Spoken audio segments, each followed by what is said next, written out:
Good morning, afternoon, or evening to anybody listening. It is February 10th, 2022. I'm Ben Super with my co-host, Chad Cummings. Chad, how are you doing, sir? Hey, everybody. I'm doing good, man.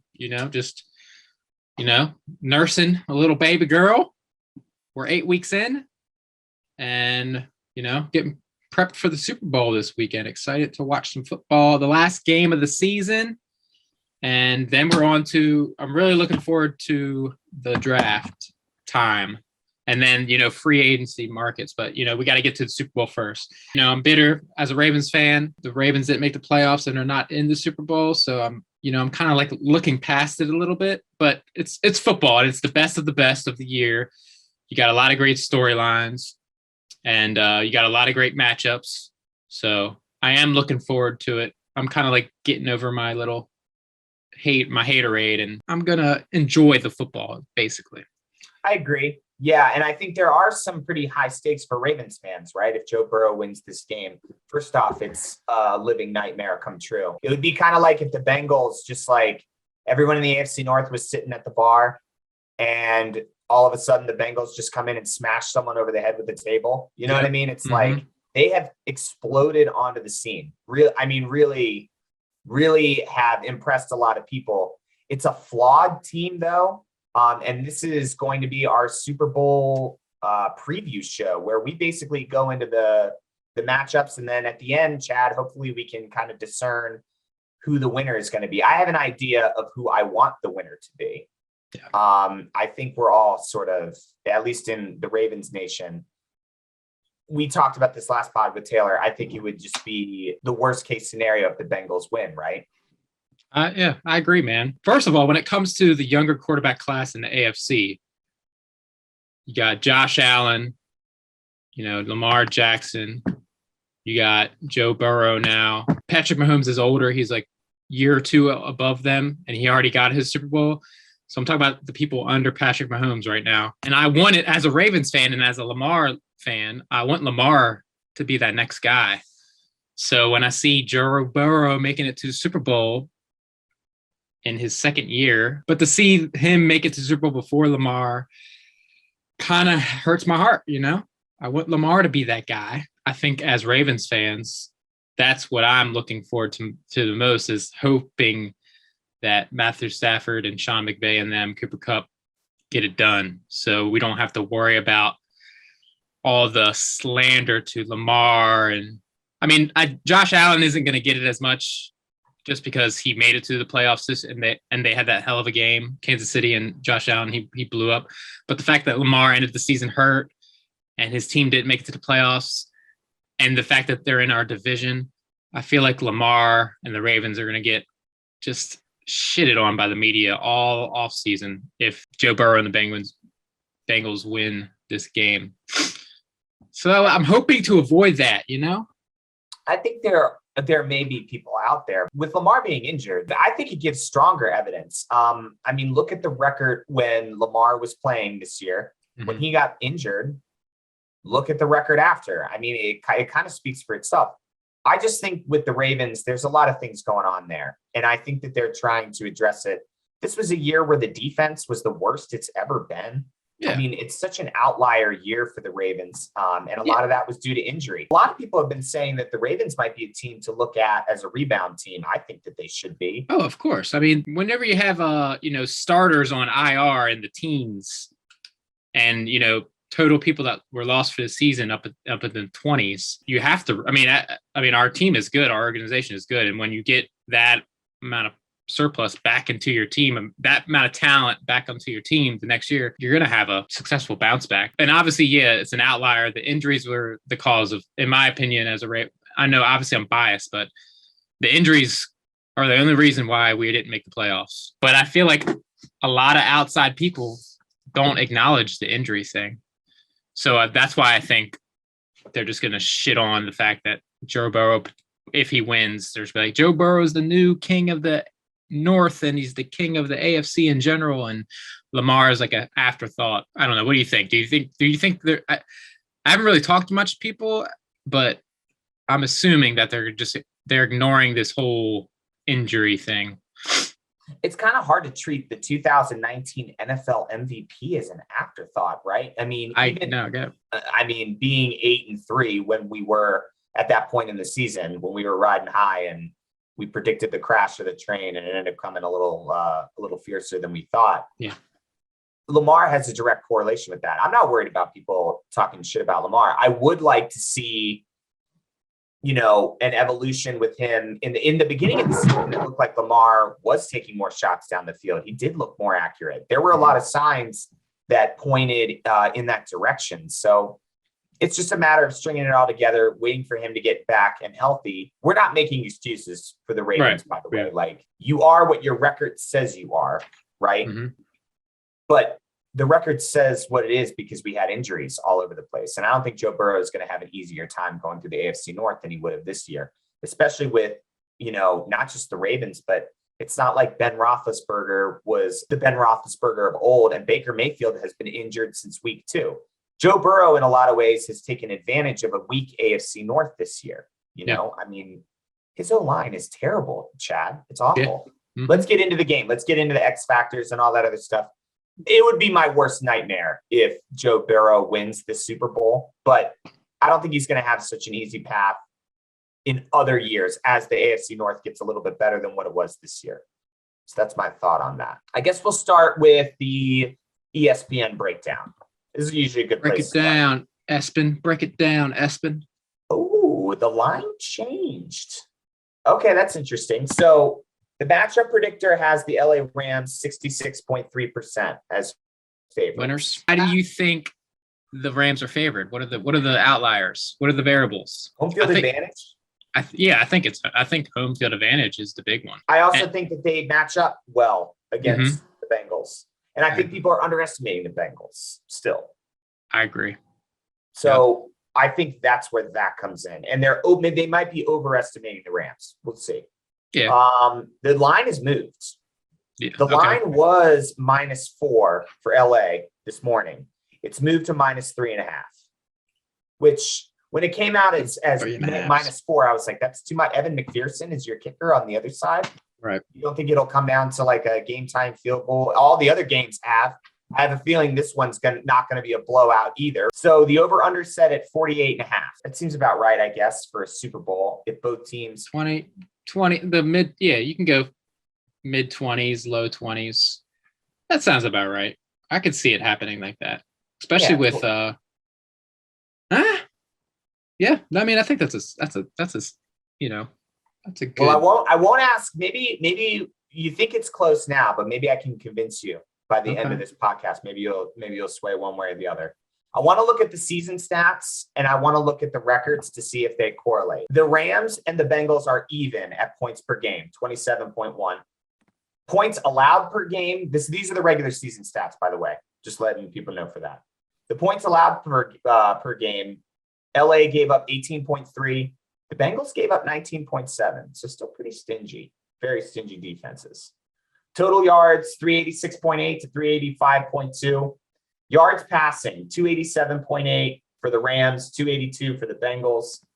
Yards rushing, I guess the Bengals have run the ball better, but yards rushing, 99 yards per game for the Rams. So not a great rush attack, but when you look at the defenses, the Rams defense just jumps out at you. They allowed 232.7 yards in the regular season, 54 rush yards allowed per game. That is fucking unreal. They gobble up the run. And with Cincinnati, I've said it on this pod before, Joe Mixon hasn't been all that terribly impressive. He's been a lot more impressive catching the ball out of the backfield and utilizing some of these screens so that Joe Burrow can get the ball out quickly. Mm-hmm. But as far as running the ball is concerned, I think that they're going to have a hard time in this game. The Rams throughout the playoffs have kind of kept that sort of momentum. So points per game, they put up 34 against Arizona, 30 against Tampa Bay, and then 20 against San Francisco. So maybe that was a close one, right? Yeah. And they played in LA, but it's not like they had a home field advantage because I imagine 49ers fans were all over the place. Right? Yeah, they were. They were everywhere. So, okay. And all the celebrities Bengals are too worried about partying. All the LA, I saw Leo. I saw Snoop Dogg. I saw Jay-Z there. Hey man, I mean, it's A, it's the Super Bowl, and B, it's in LA. So you're going to see a lot you're going to of see famous people. all fun. Oh, and did you see the tickets prices? Yeah, I know. How is us common folk going to afford that? Yeah, and on top of that, it's a brand new stadium. So maybe it's a little more expensive because they're trying to make more money to pay for the stadium they just built. Especially because they had outrageous. Because they had a whole year of no ticket sales. Right. COVID. Exactly. They had no fans. So yeah. Exactly. It's crazy. The Bengals last three, they played an upstart Vegas team where they scored 26 points, 19 against Tennessee, and then 27 against Kansas City, the overtime game. Yep. So, okay, I guess this would point to the Rams being the better team, right? I mean, allowing 54 rush yards per game is fucking unbelievable. I haven't seen a team defend the run like that. I mean, some of these Ravens teams in the recent years have, but that's just unbelievable. And that's Aaron Donald. That's guys like Troy Reader. That's guys like Leonard Floyd, even though he hasn't played that well in the postseason so far. I mean, which team are you more impressed with, I guess, going into the game? Like, do you think one team has a statistical advantage over the other just by looking at the numbers? I'm overall season long, I'm more impressed with the Rams, and I think they are the better, more cohesive team going into this game. And I think you hit it on the head. The rushing is a huge thing. Only allowing 50 some yards a game. I'm looking at the Bengals offensive stats right now. Their rushing stats, they're middle of the pack for yards per attempt. Passing, I mean, they have huge passing numbers. Yeah. So their rushing game isn't their bread and butter. That's kind of been a theme for a lot of these teams in the playoffs, right? Like, like Kansas City, they were running the ball better that playoff stretch, but it still wasn't that great. Yeah, they never. The Bills, I mean, their run game is like Josh Allen, basically. It's wild that they just are like, fuck it. They really don't care about that position, running the ball. And then you've got, who are those two teams? I mean, they made a deep run into the playoffs, and then the other team, Tennessee, without Derrick Henry. Yeah, I mean, they're a rush first offense, and they lost. They had to, and then they lost. Vegas is pretty, complimentary. They're probably pretty even. I would say they're probably one of the more even out of the playoff teams. They're probably more even. I mean, Josh Jacobs and Kenan Drake. In the AFC, all the teams that have these high air raid type offenses and their rushing offense is pretty mediocre. And I don't think it's because they have a bad offense. It's just a bad rushing offense. I just think they rely more and they want to use their passing offense more. That's just their strength. So they focus on their strength. And the rushing offense strength thing is kind of like dwindling away throughout the whole league. The fact that the Rams do have that rush strength on defense, I guess it's not really that beneficial since the Cincinnati is more of a passing offense.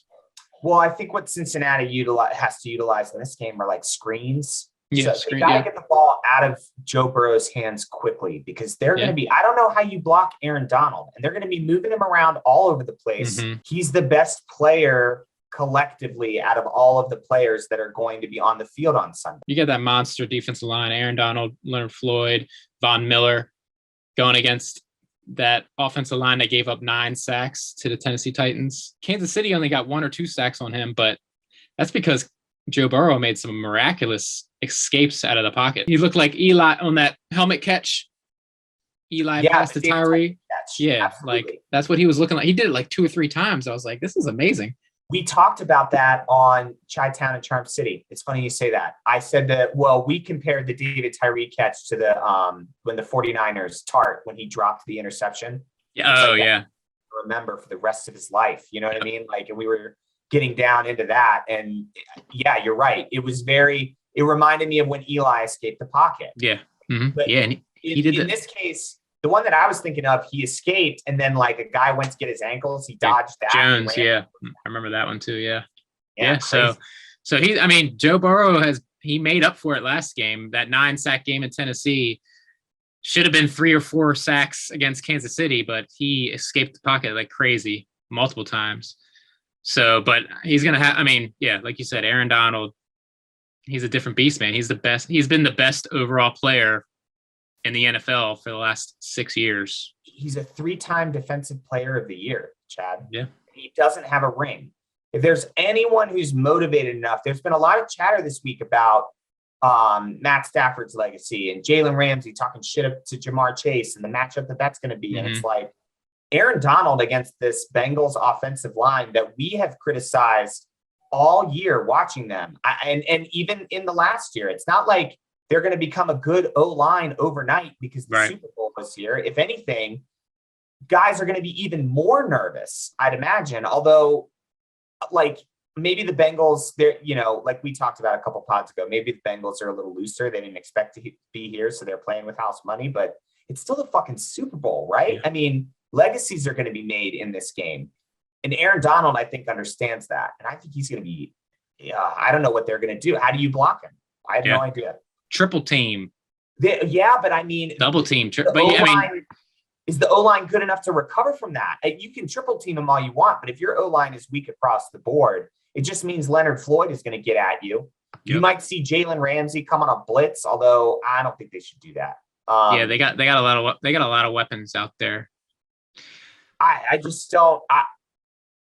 I guess the thing that I saw from the film when it came to the defense, for the Bengals or for the Rams defensive line against the Bengals O-line, bring 5 guys, right? Don't do an all-out blitz, but bring 5 in pressure and just overwhelm that line and force Joe Burrow to make quick decisions, and don't allow Jamar Chase to take off on you down the field, even though I think they have the guy that's capable of covering him. And that's been an interesting little spat in the news cycle, right? So the 2 that I'm talking about are Jamar Chase, wide receiver for the Bengals, and then Jalen Ramsey, who is a cornerback for the Los Angeles Rams. There's been a lot of chatter. Basically, Jalen Ramsey is like, whoever you think their best guy is, that's the guy that I'm going to be covering in the game. I love that. Yeah. He's an animal. So with that, I did a little bit of research on this. I guess what they're going to do is similar to what the Chiefs did. You have Jalen Ramsey sort of just shadow Jamar Chase and then double him and just let T. Higgins get a 10 or 12-yard pop, right? I mean, mainly because are you more worried about Jamar Chase shaking a defender and then running 50 yards down the field? Or are you more concerned with T. Higgins getting like a dig route or something like that, catching, maybe gaining set? And neither is really great, but you don't want Jamar Chase to burn you, right? Right. I agree. His big playability is huge for them. He just breaks tackles left and right. I'm not necessarily sure. If you put Ramsey on him, the benefit of having a guy like Ramsey is that you don't have to double team somebody when he's on him, right? Or do you think they would still double team him with Ramsey on him? Because I think they might swing guys over. I mean, there are going to be plays where Jamar Chase is going to be doubled in this game. Yeah. Whichever way this scheme matches up, I think they'll double him on some plays because of what they see. The Rams play a lot of zone. So, and usually when they play zone, Ramsey's on the outside. So I just think it would make sense if Jamar Chase is lined up on the outside, Ramsey's out there one-on-one with him, like engaging him. Obviously, they're playing in his own defense, but I think Ramsey's capable of covering him one-on-one. But I think there are going to be some plays where it wouldn't surprise me if they slid a guy over. Yeah. We're trying to chip Jamar Chase off the line or something like that, try and slow him down. I think they're gonna get some sort of pressure on him and let T. Higgins get his catches, right? That's what the Chiefs did. Yeah. And I think that also allows Ramsey to kind of get into the run game too. Because he's a disruptor all around the field. So if you have him on an island one-on-one with a wide receiver, you're basically taking his big play ability out of the game when it comes to the, tackle for loss, run game, short pass games, little screen passes. Like, I think you want Jalen Ramsey's, head on the swivel. Like, he has options to where he can go depending on where the ball goes. So I can see that happening. Yeah, but that's the other thing. Like, they have 3 guys that are legit. 2 of those guys are like legit wide receiver 2s, and Tyler Boyd and, Higgins. So they're going to have some trouble. I mean, even if you have Ramsey on Chase with a little spy from a safety or something, you still have Higgins, who's huge. He's a mismatch on the field, just his size. And then, Tyler Boyd is he's not a number 3 receiver. He's like a 2A. Maybe he could be, he couldn't be a 1. He couldn't be a 1 somewhere, but he's definitely a 2. So Darius Williams. So he's another corner for the Rams, and he hasn't been playing all that well in the postseason. So here are the stats for him. He has 117.3 passer rating on 23 targets against quarterbacks in the postseason. So quarterbacks are taking advantage of him, right? That's where he has to then match on Higgins, right? Because if that's the case, then Higgins is going to be the guy that Joe Burrow looks to. Right. So maybe they can take advantage of that. But I really believe that Jalen Ramsey is not, I think Jamar Chase is not going to have such an easy time trying to manipulate Jalen Ramsey around the field. I think that's a matchup that works out really well for them. But the way that the Bengals counter is sort of like what you're saying, right? Short, quick passes, have Jalen Ramsey come down and assist in the run. The Bengals can't establish the run, though. And that's the problem that they run into. It's like, because their offensive line isn't so great, Joe Mixon is having a really hard time running the ball. And I think if you can't establish the run, Jalen Ramsey is going to have more time to focus on covering Bengals receivers. I mean, don't get me wrong. Like, the Bengals are not a run first team. They pass the ball. They believe in Joe Burrow. So I don't know. I think they have it really comes down to Darius Williams on T. Higgins and whether he can keep him in check. We saw what happened with the Chiefs game. It didn't necessarily work out.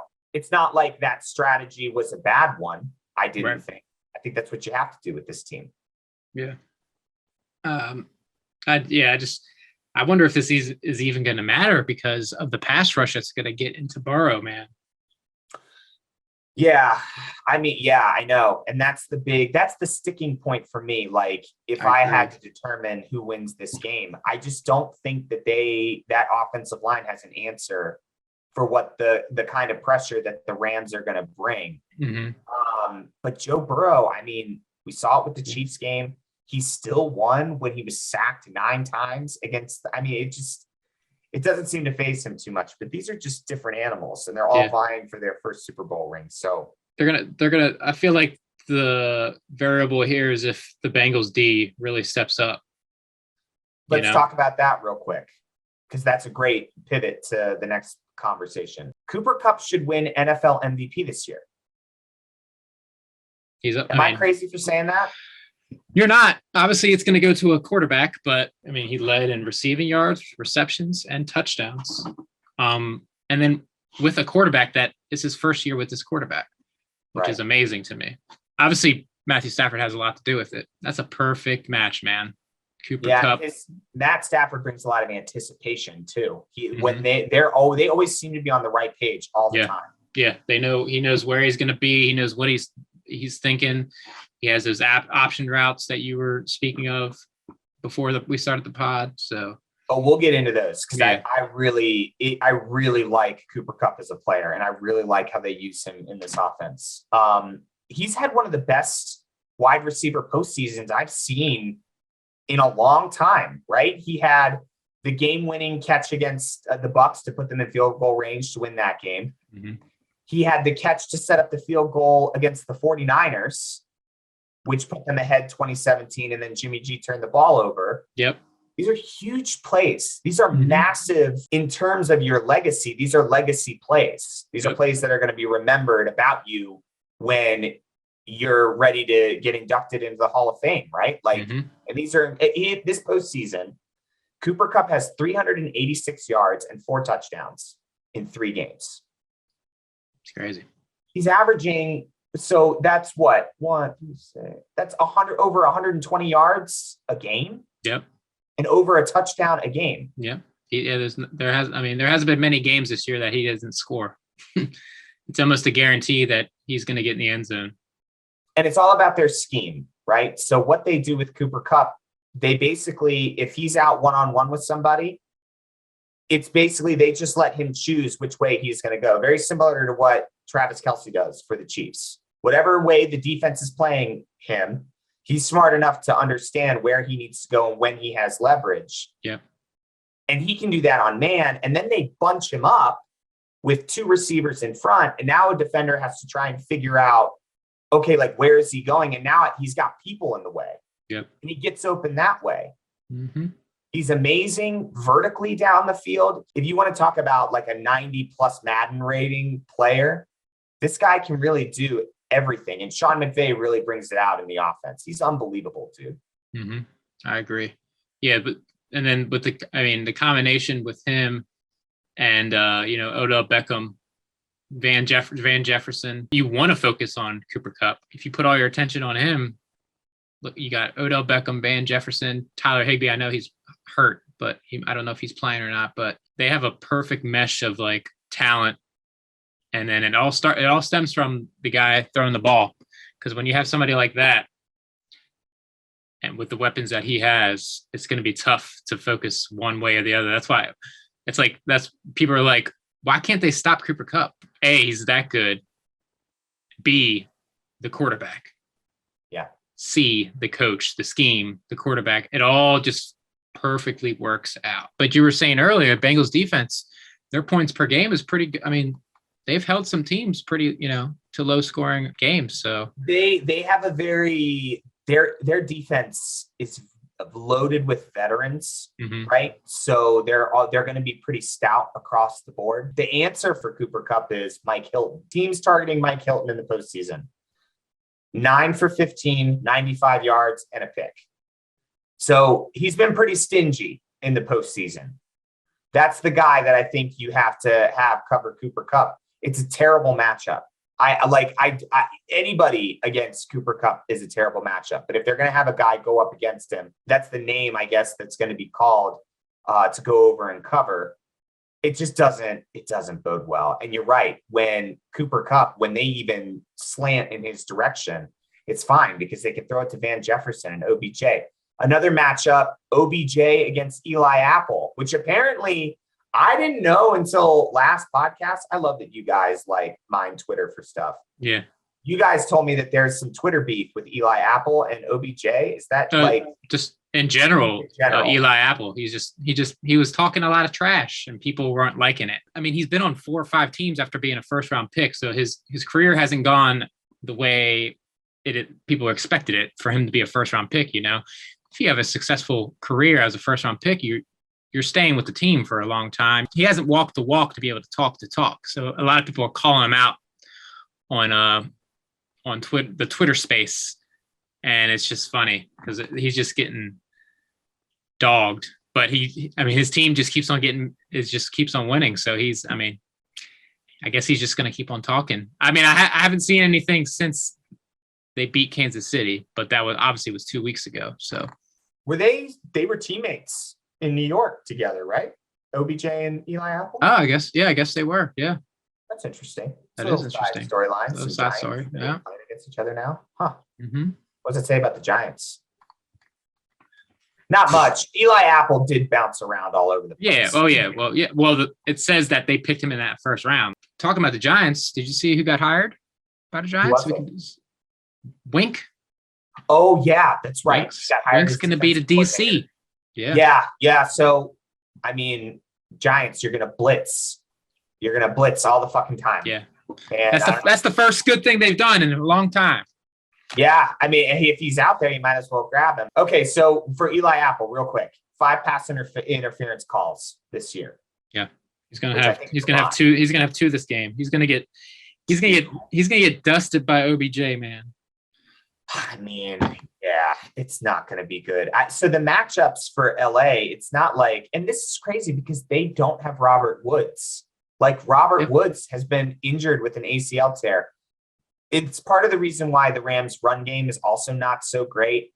Cam Akers was injured, obviously, but I noticed watching film, they use Robert Woods for like a lot of blocking schemes, right? Like he's widely known as one of the best blocking wide receivers in the league. And OBJ is just not, I mean, that's just not. That's not his, it's not his asset. That's not his skill set, you know? And there's nothing wrong with that. You do what you do, you know, but Robert Woods is very good with that. And the run game for the Rams has suffered. Robert Woods, actually, while we're on the subject of him, he'd be a great fit for the Ravens because he is able to block for running backs. I actually wouldn't mind if we somehow picked him up. If he, with the way the wide receiver core is functioning now, if Robert Woods is out on the market, I think that's a guy the Ravens should take a serious look at. He's great in the Rams use him a lot in the run game. Like he runs those jet sweeps all the time. He gets like a rushing touchdown like every 5 or 6 games. Something like, I mean, I'm over exaggerating, but yeah, I wouldn't think he wouldn't be a bad fit, but this wide receiver market coming up for free agency is going to be huge. Yeah. You got Michael Gallup. You have who I think would be a huge pickup. There's a lot of these like number 2, number 3s on teams that could be like number 1Bs potentially. And Allen Robinson, I know is out. Allen Robinson's going to be available. He might be too pricey for my liking, but I know that's a little side-handed, but you know, we love to talk about the Ravens, but hey, it's a Ravens podcast. Yeah. And in fact, that brings up a good point. If the Ravens don't get a wide receiver in this cycle, are you worried about wide receivers not wanting to play with Lamar? Yeah, I mean, that was running through the media last year. After this past year, I mean, with the way our passing game evolved, you know, we had 2,000-yard receivers this year. So seeing that this year, I think wide receivers would be crazy not wanting to come play with Lamar. He's a dog. He's a dog, man. I think so too. Yeah, you want a shot to win games. Be on the team with the guy who wins all the games. Yeah. Right. Like, it's really that simple to me. And what are you going to get that's any better than Lamar? Lamar Jackson's an MVP, dude. All he needs to do is get healthy again and get back on the field and have a full retinue of what his offensive weapons should have been. Yep. And I think that problem sort of corrects itself. I don't think Joe Burrow is going to be able to run through the AFC North with a 10-7 record the way that he did. This game really is, it's sort of like perfect timing for the Bengals. Everything's sort of lined up. Oh, for sure. The AFC North was weak. You know, the AFC in general, the Titans were 12-5 and they were a 1 seed. Yeah, that is crazy. It's not the record you think of when you think of a 1 seed. You know what I mean? You think 14-3 in years previous, 14-2, 13-3. Those kind of teams. Yep. The AFC as a whole, anybody could have came and got it, and the Bengals went and they got it. They took advantage of the situation, the card that was dealt to them. They took advantage of a weak AFC North, and then the Bills had to play Kansas City basically first. That was a huge chance, you know, to go to the Super Bowl for a 3rd time and win it. Yeah. With the state of the AFC was in, you know. The Patriots were in a transition with a new quarterback. Lamar got hurt. You were able to beat the Bills at home in the divisional round. I thought it was cake that they're going to make it to the Super Bowl, but Cincinnati took advantage of it, man. Yep. And now here I am looking at Joe Burrow's stupid face every day of the week. Hey man, Super Bowl prep. I like Joe Burrow. You're not going to like him though in 5 years. Chad, enough misery and enough. Mark this moment in time. He's going to provide enough misery for you that eventually you're going to be like, I want to bury this guy. You're going to be like, you're going to think like, this is fucking ridiculous. Like, how are the Ravens going to be able to get out from under this guy? And the Steelers are only going to get better. We've talked about it before. Like the AFC North is in a transitional period right now. And it's very interesting to see, but I don't know I think this is the year where if a team was going to make a run and they didn't have such a great record rolling into the playoffs, this was the year where things could have shook out in your favor, honestly. Yeah, it did. Especially coming back from COVID, having fans back in the stands, like kind of a weird year, honestly. Let's look at the similarities between these teams because it's kind of hilarious. Zach Taylor worked under Sean McVay in LA. 3 years ago, he took the Cincinnati Bengals head coaching job. So both offenses work out of empty sets, but they function a little bit differently. The Rams will try and spread you out down the field. They'll try and run verticals with Cooper Kupp, OBJ. They have the guys to do it. With the Bengals, it's really the way that it functions is you just create opportunities for Joe Burrow to get the ball out quickly because his O-line is going to collapse on him, and he doesn't have as much time as Matt Stafford might behind his offensive line. So they function a little bit differently in that sense, but like both offenses stay in 11 personnel for the most part. Both offenses are having tight end issues going into the Super Bowl. CJ Uzomah, do we know if he's going or not? It doesn't sound like it. Yeah, I mean, last I checked, he's questionable. And then Tyler Higbee for the Rams. We don't. They both got hurt in both their divisional matchups, and I don't think they returned. No. Yeah. And I like the way they use CJ Uzomah. I like the way they've used both these guys, but Tyler Higbee kind of gets overshadowed a little bit. Yeah. CJ Uzomah has been like a breakout tight end for them this year. Brad's not a huge fan of him, but with the games that he's played, he's been a nice security blanket for Joe Burrow. So, but when you look at the backups tight ends, you've got Drew Sample, who's been in the league for quite some time now. Solid tight end, not great, but he's solid. He's a good replacement.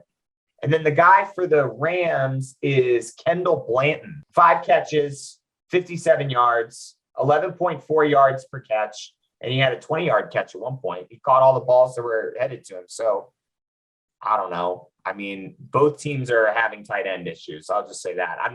That's right. One performance. I don't know if I can really judge a guy off that, right? Right. Yeah. So, all right. But it's just kind of interesting how the offenses function so similar with one another, because that's just how I think the NFL is going offensively now. They're both really good at shredding blitzes as well. I mean, Matt Stafford, we've done numbers on him he was the best quarterback against the blitz, I think, this year, if I'm not mistaken. So I don't know, man. It's like you look at these teams and you're like, oh, they got such a great pass rush, but both of these guys are cool under pressure. I just don't know. Yeah, definitely. I have no idea. Evan McPherson, the kicker that they've got, dude, he's been unreal. 12 for 12 in the postseason, 4 for 4 on extra points. He has a crazy stat. I think he has set the record for most field goals in the postseason without a miss. Oh, nice. 22 years old. 12 attempts. I mean, that's pretty crazy. And he's hit all of his extra points. He's been money for them. The other kicker for LA, not so much. Yeah, okay, not terrible, but he's missed 2 field goals in the postseason. He missed the one against Tampa Bay. Bucks, yep. And then he missed one in this recent game with he hit a 54-yarder that went to the right, and it was like way right, and it might have even been short. I don't know. I got to look at the film again. Edge goes to the Bengals, right? Edge goes to the Bengals, man. They got themselves maybe the next Justin Tucker. The only argument I could say against Evan McPherson is he's 22 years old and he's playing in his first Super Bowl. But the weather is going to be beautiful. It's going to be like 80 degrees in California when they play. I don't see it. That's the only counter argument I can make against that, and it's not a very good one. So kicking edge to the Bengals. Then the Bengals front four, Larry Ogunjobi is hurt. So it's going to be harder for them to get pressure up the middle. The Rams offensive line, their 2 ends, Andrew Whitworth, who's like 40 years old. He's incredible. He's fighting. Started his career with Cincinnati. Look at that. Now it's full. And did he bounce around the league a lot? Has he been on a lot of teams? I think it's just Cincinnati and the Rams. And the Rams, right? Yeah, he really. I believe so. I'm pretty sure these are his 2 teams. Yep. Yeah. Well, he really made a name for himself with the Rams. 40 years old, and he's been playing pretty great over there at left tackle. And then they've got that guy Haverstein on the other side. So the inside part of the Rams line is not very strong, but I don't think the Bengals have the guys to rush. I mean, Trey Hendrickson always seems like he's a little nicked up every single game. He definitely, didn't he go out last game for a little bit? And then the week before he went out with a little thing like an ankle or something like that. And it's just like, I don't know. So, okay. I've said all of these things. We've broken it down pretty well. I think we hit the key points for your score prediction. Now it's time to pick. After breaking it all down, man, I think Rams have the edge. The coaching staff that's been there before. This is their McVay's second time in the Super Bowl, and you have a lot of the same players. Aaron Donald specifically, who knows what it feels like to lose a Super Bowl. So you have the coach that knows what it feels like. You have one of the best players in the league on your D-line that knows what it feels like. Then you have him going against one of the worst offensive lines that have made it to the Super Bowl potentially. I don't know that fact, but the fact that they gave up 9 sacks in the divisional round and still won the game blows my mind still. But Matthew Stafford, man, he's a hell of a quarterback. I didn't give him too much credit when he was in Detroit. I didn't realize how good. I mean, I knew he was good statistically. I feel bad for Detroit fans, man, because the proof is in the pudding, man. The first year he's gone from your team, he makes it to the Super Bowl. Like, how bad do they have to feel after having him for 12 years or something like that? It's been a long time. So, well, I think that goes back to like when Barry Sanders left. I think ever since Barry Sanders left, there's been nothing. There's been no electricity in that building. And the owners are they've been losing for so long. Yeah. I think there's just, if you want to look at a graveyard for an NFL team, unfortunately, I think it's Detroit. Yeah, I agree. So I just can't, I don't see the Bengals overcoming that defense with their offensive line issues. Their defense being able to handle Matthew Stafford, Cooper Kupp, OBJ, Vance Jefferson, and Akers coming back from that injury. He's even though he had those 2 fumbles against the Bucs, I think they're going to feed him just to get his, keep his mojo up, because they fed him in San Francisco against San Francisco. So, and he's shifty, man. Like he is a hell of a athlete. He is quick. So I don't see it happening, man. So I'm going to give the Rams, I'm going to go out on a limb and do the under. Was it 45.5? 48.5. 48.5. I'm going to say it's under that. 24-13. In favor of the Rams. In favor of the Rams. Okay. This is going to be my last chance to shake you from your perch. The Bengals are the 4th team in NFL history to make it to the Super Bowl a year after winning 4 or fewer games. The 1999 Rams are the only one of those teams to win it, which was the Kurt Warner underdog, greatest show on turf Rams. Burrow is the first quarterback to make the Super Bowl after getting sacked the most times in the regular season. His 63 sacks in the regular season playoffs are tied for 8th most in a season in NFL history. Wow. That doesn't vote, but they're still in the fucking Super Bowl. Yeah, still in the Super Bowl, man. The Bengals scored in the final 2 minutes of the first half in all 3 playoff games, giving them a league high 74 points in those situations this season. So at the end of the half, the Bengals always seem to get points. Yeah, that might be an interesting prop bet that people could look at. Mm-hmm. Cincinnati was penalized the second fewest times for the fewest yards in the regular season. So they're disciplined. I haven't shaken you from your perch yet. Nope. Okay. Just because they managed, and so just because that's all I had. That, like, my bag of tricks is out. Like, I felt like a magician there, just like pulling rabbits out of the hat, being like impressed, and you're like, nah, man, I'm not fucking going for it. So that's all I had. That's all you had. The variable in the 9 sack game is that Tannehill turned it over 3 times. True. Yeah, absolutely. They absolutely should have lost that game. And those were the 2 of those 3 picks were like bad picks, man. Like, yeah, they were horrible picks. They were. So I'm still hanging my. I've been picking against Cincinnati this whole playoff run, and they've been proving me wrong. Damn it! I'm going to stick to it. I'm picking Matthew Stafford and the Rams to beat Joe Burrow and the Bengals.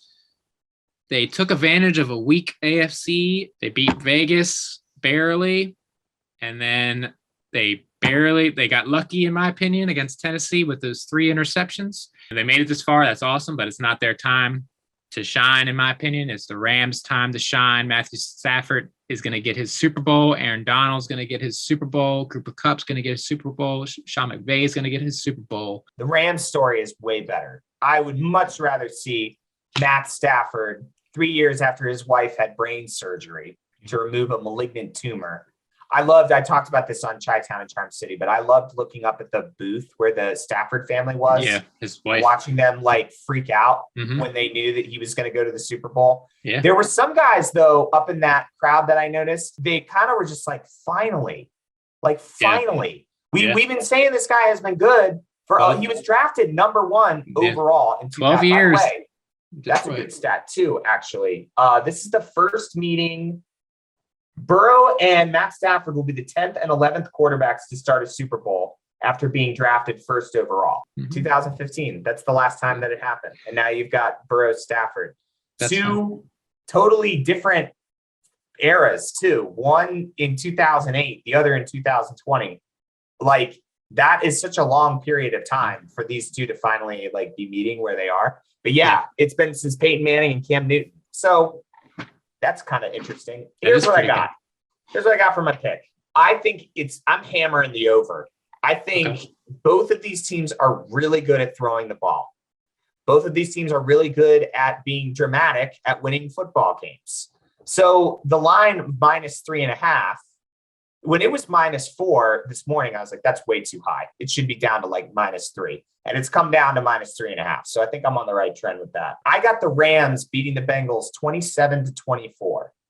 I need this to happen for my ego and my general overall impression of Flock Squawk. Because now it's like, is this because Flock Squawk is in existence that Joe Burrow went like weird superstitious timing there? I don't like that. That's not a trend I enjoy. But how do they block Aaron Donald? No one fucking knows. And if they can't block Aaron Donald, they're not going to be able to block Von Miller, who's probably going to get his due. Leonard Floyd, who hasn't played well in the postseason, he can still make things happen with pressure. The offensive line for the Bengals is not great. And I think the Chiefs game, Burrow escaped a lot of these sacks where he would have gone down. Burrow made some pretty incredible plays to get out of those. And that line did not have a 3-time defensive player of the year on it. Yeah. Aaron Donald needs a Super Bowl and a Super Bowl MVP in Von Miller. Yeah, and a Super Bowl MVP. Exactly right. So, like, what are you giving me on the O-line for Cincinnati? There is no confidence there. I don't have much confidence there at all. And that's the factor for me. I think they're going to get to him. And we've seen that when they get to Joe Burrow and he's facing 2nd and long, 3rd and long, most quarterbacks struggle. But the Bengals, that's where some of these drives stall out. So Joe has to be great to overcome. He has been great to overcome his offensive. Well, not necessarily. Well, he's been great, yes. But his escapability in the Kansas City game was a huge variable for them winning, in my opinion, because he made some people miss for sure. I just don't see it happening again, man, against Aaron Donald, Von Miller, Leonard Floyd. It's going to be tough for him.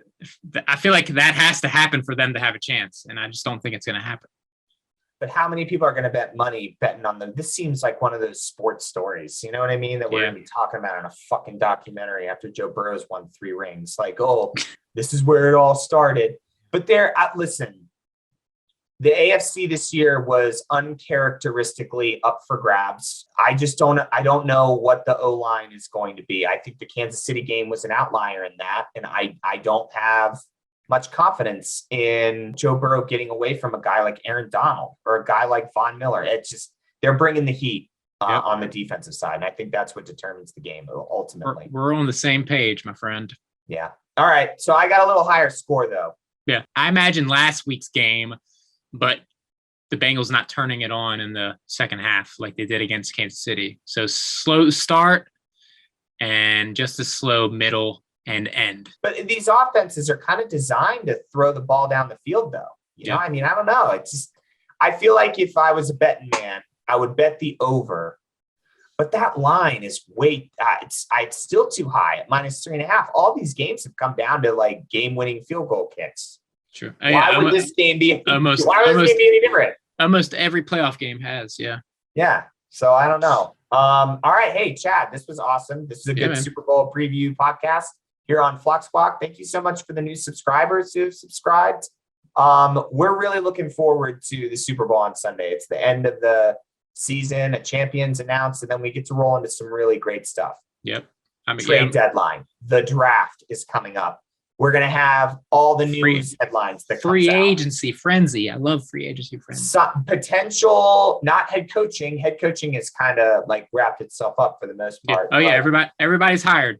Yeah, but coordinators might be moving around. Yeah. Yeah, and we'll be following the news the entire offseason. We're going to have a whole separate podcast for that, and that should be a lot of fun to do. As always, Chad, it's fun hosting pods with you, and we'll continue to do so in the future. I'm looking forward to the Super Bowl, man. I'm looking forward to Joe Burrow getting a little uncomfortable on Sunday, I think, in the beautiful California weather. I'm with you, man. I'm looking forward to the big game. It's always fun getting people together, eating some food, watching some football, watching some of the best players in the league play against each other, and some really awesome storylines. And then once that game's over, it's back into Ravens talk. I'm looking forward to free agency. I'm looking forward to see if Greg Roman stays with us. I'm looking forward to the draft, all that kind of stuff. So Lamar's contract. Lamar's contract is going to be a big thing. They picked up Hollywood Brown's 5th-year option, which was a big surprise by my fellow co-hosts. He did put in he did get 1,000-yard receiving with the extra game. He got 1,000 yards. So I don't know. They're going to have to pay him a lot of money on that 5th-year contract. With the wide receiver market the way that it is this year, I don't know. I would like to because we kind of went in last year with Sammy Watkins and everybody, but we'll talk about that in the offseason pod. I think that's good stuff. Yep.